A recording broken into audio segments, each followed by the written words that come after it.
Hey everybody, Scout Crafty here again. It's Wednesday, our second episode of this new schedule of once a week on Wednesdays videos, and I have a great show planned for you today. I hope you're going to enjoy it. Of course, the format's a little bit longer, a little higher quality production we're going to try and get here. Couple things to get to. First of all, we have a insulator show coming up on Sunday, the 6th of April, a polecat insulator, Yankee polecat insulator show in Enfield, Connecticut. Nice little show, enjoyable, nice people. Insulator people are great people, and if you're in the area, you might want to stop by.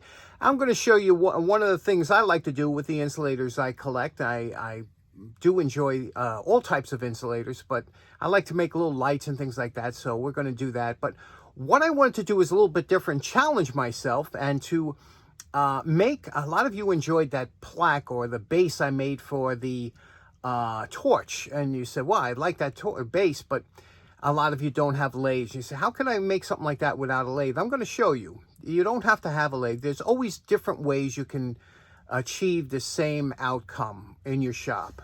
Sometimes it takes a little bit longer. Sometimes you just have to use your imagination. So we're going to do that. We'll have some fun with that. A challenge to myself. And then we're going to do an old-fashioned tool restoration of a sledgehammer, something you don't usually see done on these channels, right? So we're going to hit that. And then I have a new tool to do a demo that I picked up. I think you're going to enjoy the show. So sit back, relax, and let's get started right away. Okay, so the challenge is to make a base without using a lathe or any special tools like a special lathe turning tool, similar to the one I made before, and we want to use it for this. Let's say we want to mount this on there, okay, and make a little light or something out of this. So right now we have that same piece of wood, that same piece of rough sawn. This is look at the edge on that. That's just horrible, isn't it? But again, these are cheap boards. They're made for different things. And I used, actually these boards are left over from I made a bat box. And for a bat box, you want something that has a grip for the bat. So that's why you don't use select wood. So anyway, first thing you want to do is you want to pick out, anytime using a piece of wood, you know, we have a clear piece of pine right here. So this is a nice clear piece here, and that's the kind of piece you would want to, you know, you're not going to, just to save this 1 inch of wood, you're not going to use these 2 knots. So we're going to try and aim for this, and I'll show you. We're going to do a rough cut. Let's cut this off and make a circle here.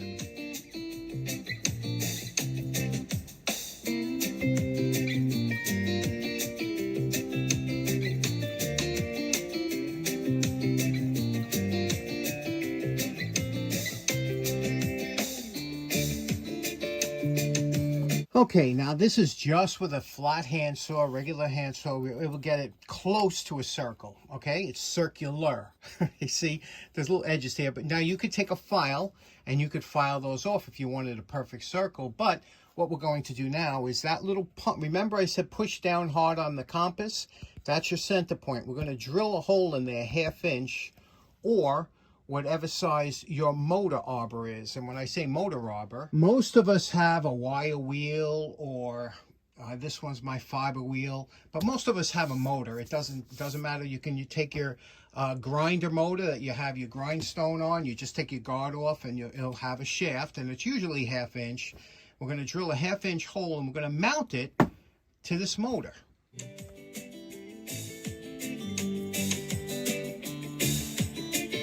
Okay, we drilled our hole. We're going to place it over the shaft. Now, if you wanted to have this a smaller center base here, this washer you could replace with a smaller washer, but this base is going to be fine because remember, this is going to go over there. So we want to leave that untouched, so that's fine.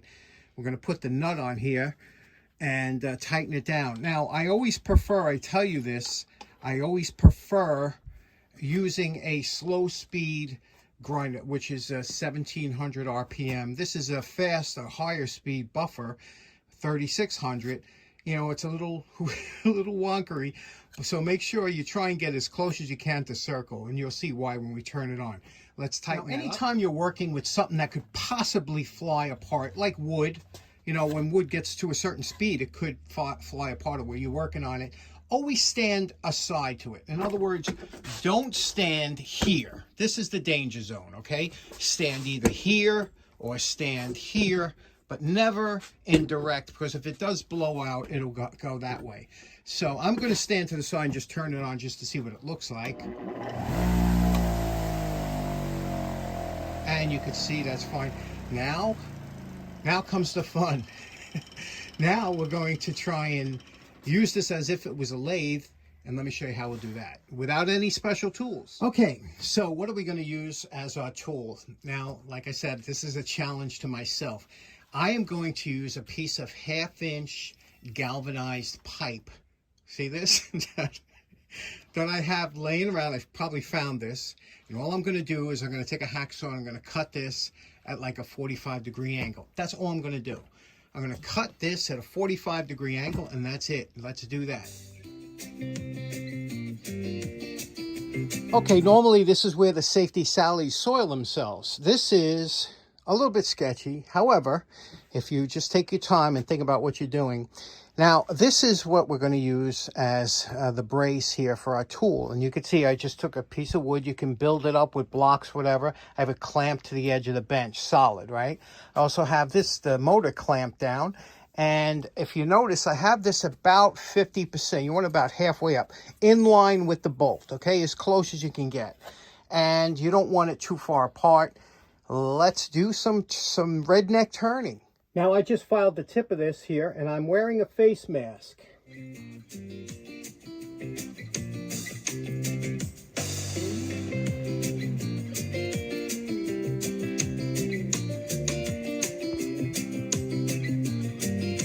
Okay, next up, you remember I found this in the garbage a couple weeks ago with that guy, that woodworker that's moving, and it's very coarse belt, you know, very coarse, and it's a long belt. I don't have anything that'll fit here. What we're going to do is we're going to cut a piece off, and we're going to make a sanding block. We're just going to take a piece of scrap wood, fold it over the edge, and I'll show you what we use that for. Okay, what I like to do is just take a block of wood. I just like to smooth the edges over so they're not sharp. And take a piece, just cut a piece here. We're going to fold it over like this on both edges, and we're going to tack it down with tacks onto this side, and that gives you a sanding block. Now, it's better if you have the same size wood as the belt, but this is fine, and I'll show you why. So let's tack that down, and it's okay. Here's our little sanding block, and this is very coarse. So what we're going to do is we're going to spin it like this, hold it down here, and gently go over. You don't want to hold it too much or put grooves in here, but we'll go through it with finer sandpaper.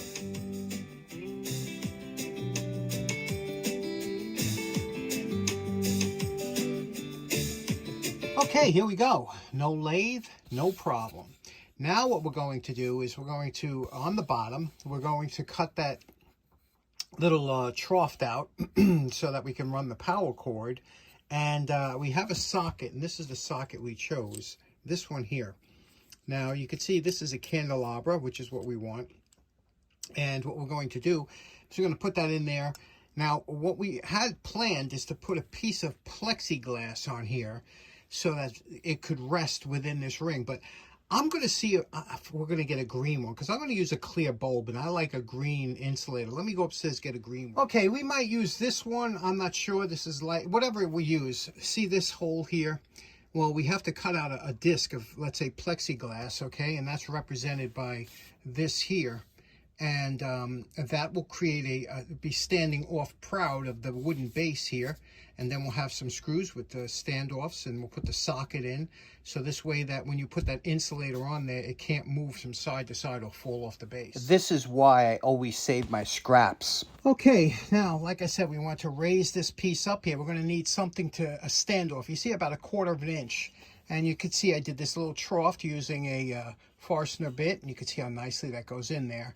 Now, in order to get this to stand off, like I said, we need a 1/4 inch standoff. Now, I use, these are old target arrow shafts when I used to shoot target archery. And a lot of these arrows were what we call Robin Hood. So one arrow goes into the back of another. It's more common than you think in target archery. So to cut this is where this little tool comes in handy. And another reason that Harbor Freight has a lot of good tools sometimes. This is a mini cutoff saw. It's great for cutting things just like this. If you tried to cut this with a tubing cutter or anything, it would it's such a thin wall and it's aluminum, it's very difficult. So let me show you how this. Now all this is, it's a mini chop saw. You can see it's got here a very fine blade. It spins at 7,800 RPM, and it will come down and it will make the cut. Now, to get the same repetitive cuts, you need some kind of fence. And I'm just going to take a Delrin block I have, put it against here, and tape this down. So, because I only have to make 3 cuts. Okay, to make the cut, we loosen up the clamp. We're going to slide it to the stop here, tighten up the little clamp, and turn it on.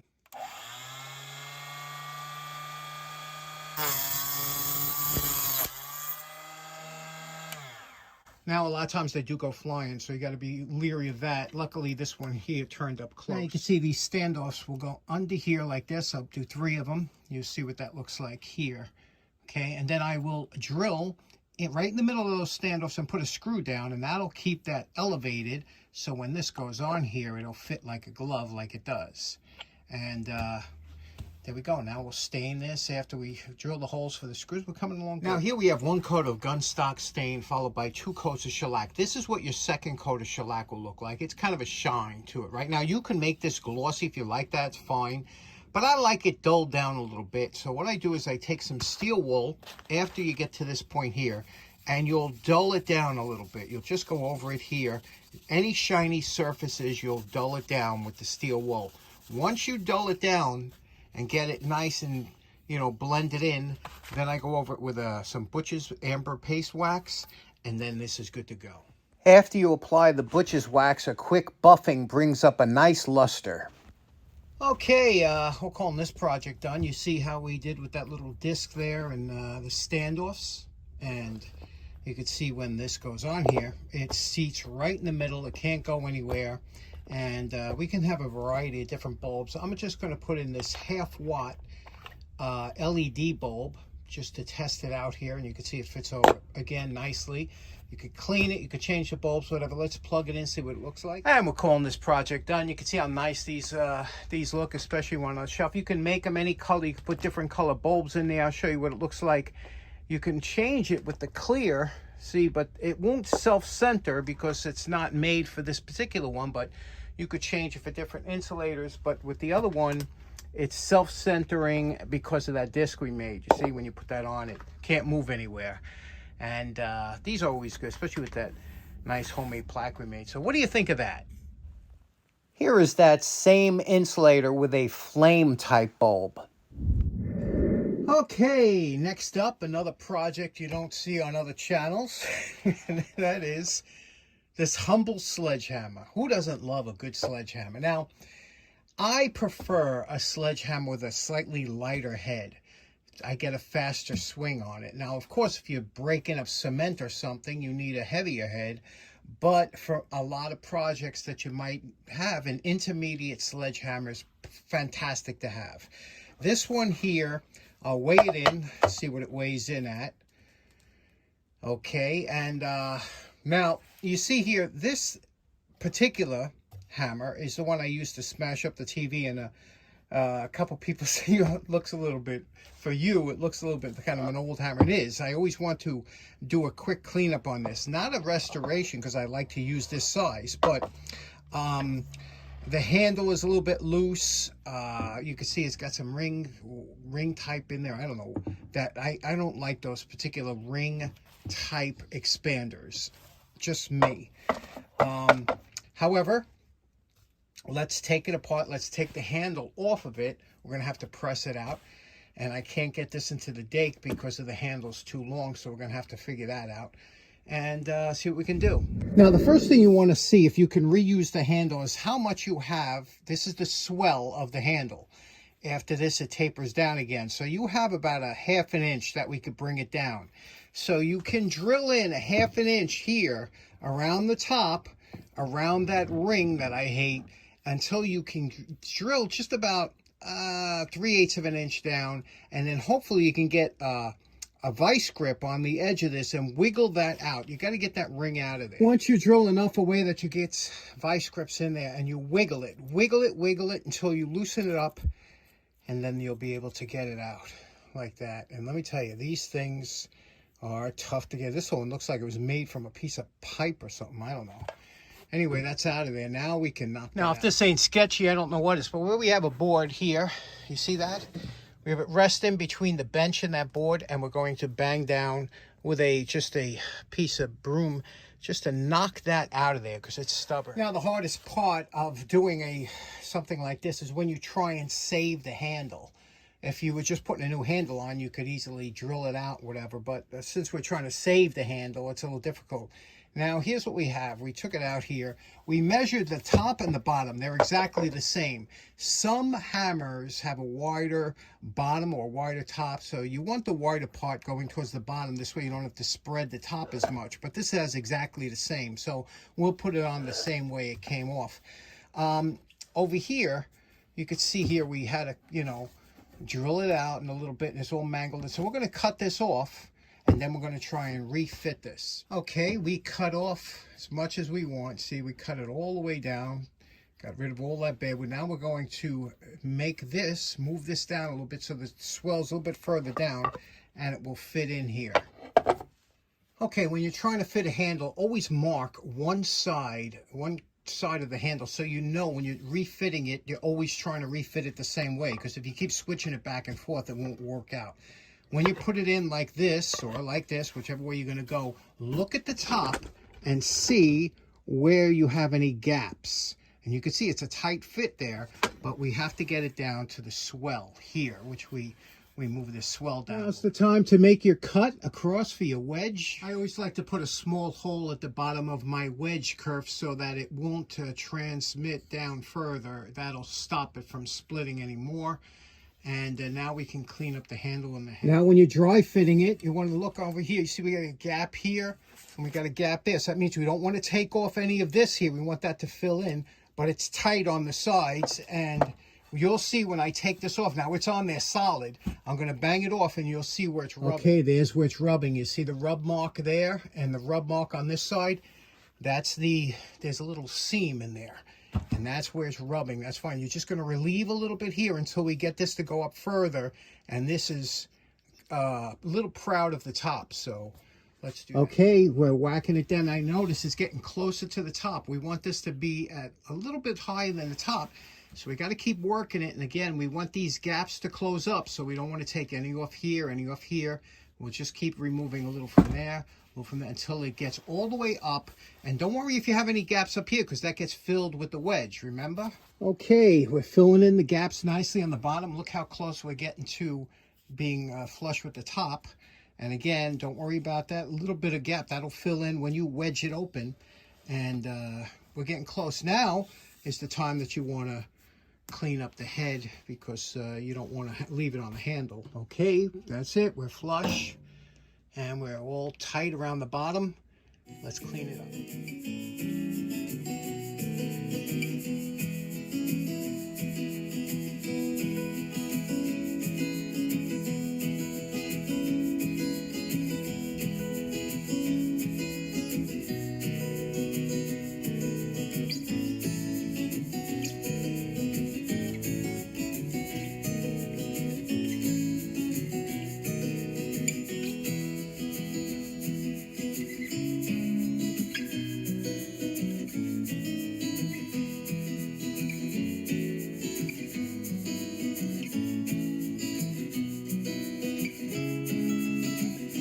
Now, when you're going to hang your head, you really want to bang the bottom really hard. And I use this snap-on soft blow hammer that my buddy Ben, Tool Addict, gave me from the UK years ago. Check this out. You really got to wail on it. Try not to miss. And you can see, look at that, how much we got coming out the top there. That's what you want to do. Once you have it seated, we have it seated real nice. You want to make sure it's square here. You don't want one end tipping more than the other. And if it is, you just bang down on one side. But this is nice and square. Now we're going to put the wedge in. I like to cut my own wedges out of poplar. This is a homemade wedge. Now I'm just going to cut it to the right width. Putting a cut down here. And then we'll glue it and hammer that in. Now, you know my favorite part. Remember what the sledgehammer looked like before we started? And we're calling this project done. You know, not many people take the time to appreciate a tool like this or to do it over because they're user tools, everybody knows. And I kept this as a user tool. I didn't go over the top, but I was just going to do a quick paint job on the head of this, but it just, the lines are so nice. Let me show you a little bit closer. By the way, are you liking this mat here? This mat was from Dollar Tree. It's a regular welcome mat, I guess, and it's like $5. It's a very nice mat. It's padded. It's good for this kind of work.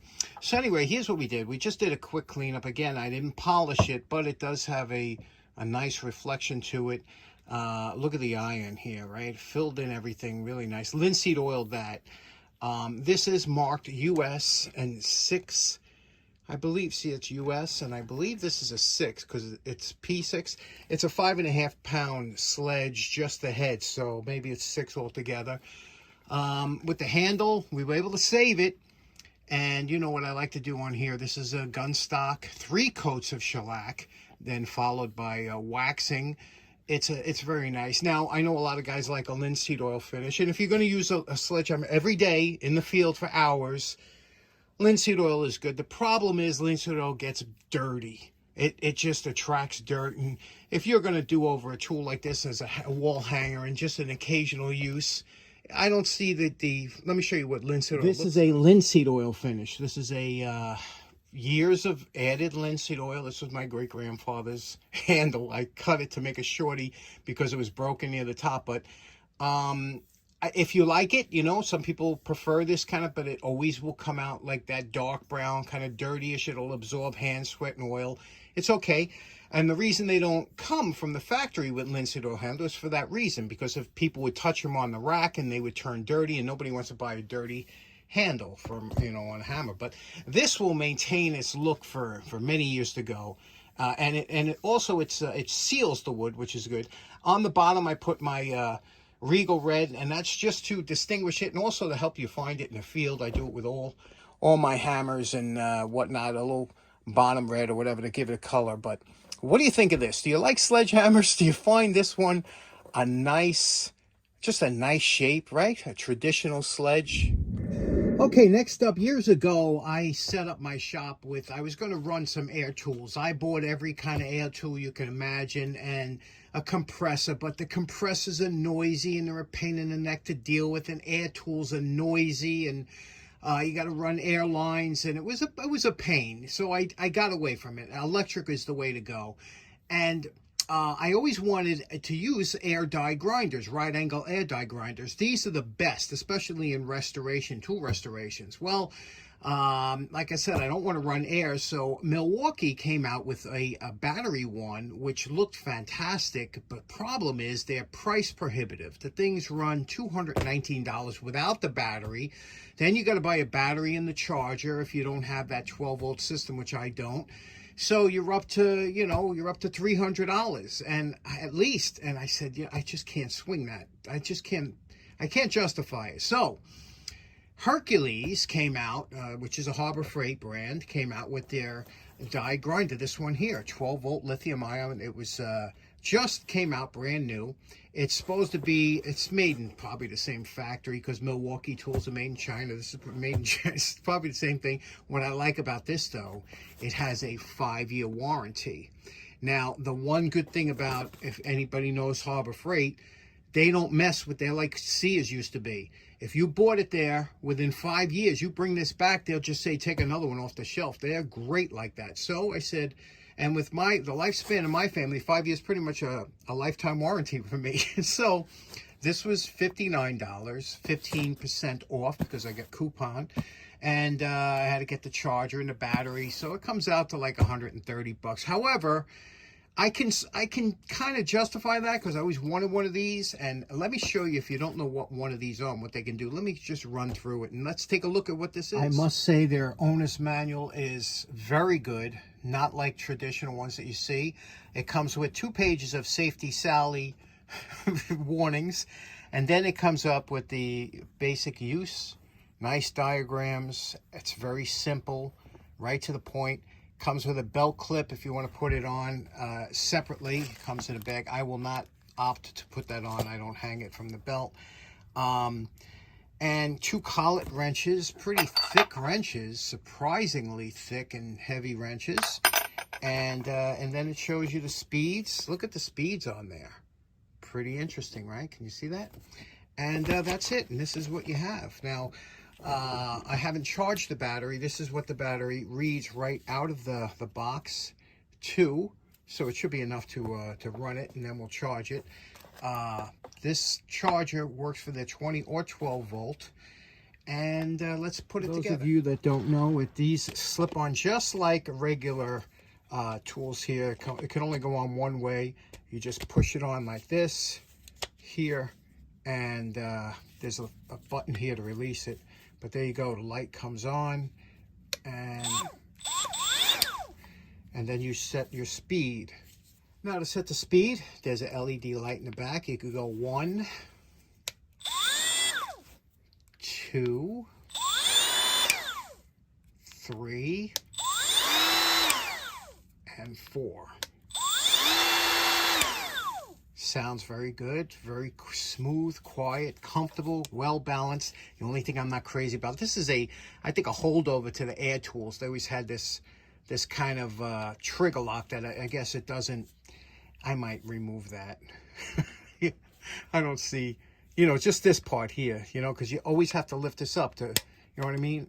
I guess maybe if you get used to it, it's just annoying to me. I have to see. Now, how collet, they work just like a Dremel. The 2 wrenches you have here, you put the 1 wrench on the shaft here.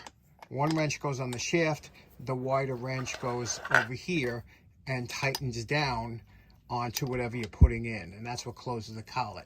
So the main thing that we use on with these is something called a roll lock system. Now the roll lock system, I believe, is a 3M system, but this is the knockoff style, and they work fairly good. Basically what you have is you have this unit here, which is the holder, the universal holder, and this will go into your die grinder that way, and then you can get all these different pads and all different grits and everything, and they all have this in common. They have this kind of plastic thing glued on with a very coarse thread, and you take this like this and you give it a twist on here and you lock it on. And now once that's locked on, that'll stay on. It's very easy and quick to change if you wanted to put a new one on. So it's only like a half a turn maybe, and it locks it on. So you can change it. They have sandpaper. They got all different accessories you can get with this. This is what makes it so nice for tool restoration. So let me give you an example of how this would work on. And these come just like anything else, fine, medium, coarse. And let me show you, let me see which one this is. I don't know, this one feels coarse. Let me show you on some metal how this works. You screw this on like that, and there we go. Now the 3M obviously is better, but this will work, and we're going to put this in here and I'll give you a demonstration how it works. Okay, I set this at the lowest speed number 1, and I'm going to show you here how this works. And you use it just like you would use an angle or die grinder or anything, a flap sand or anything like this.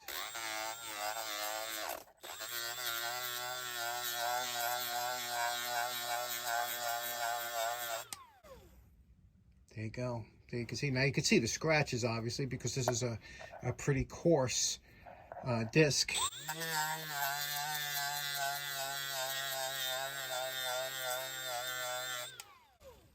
Okay, and then let's go to a finer disc, and I'll show you how quick and easy it is to change these over. All you do is you grip it like this, give it a quarter turn one way. We'll put this disc on here, turn it on, and you push it in the middle until it locks in, and we're good to go. Let's try that one now.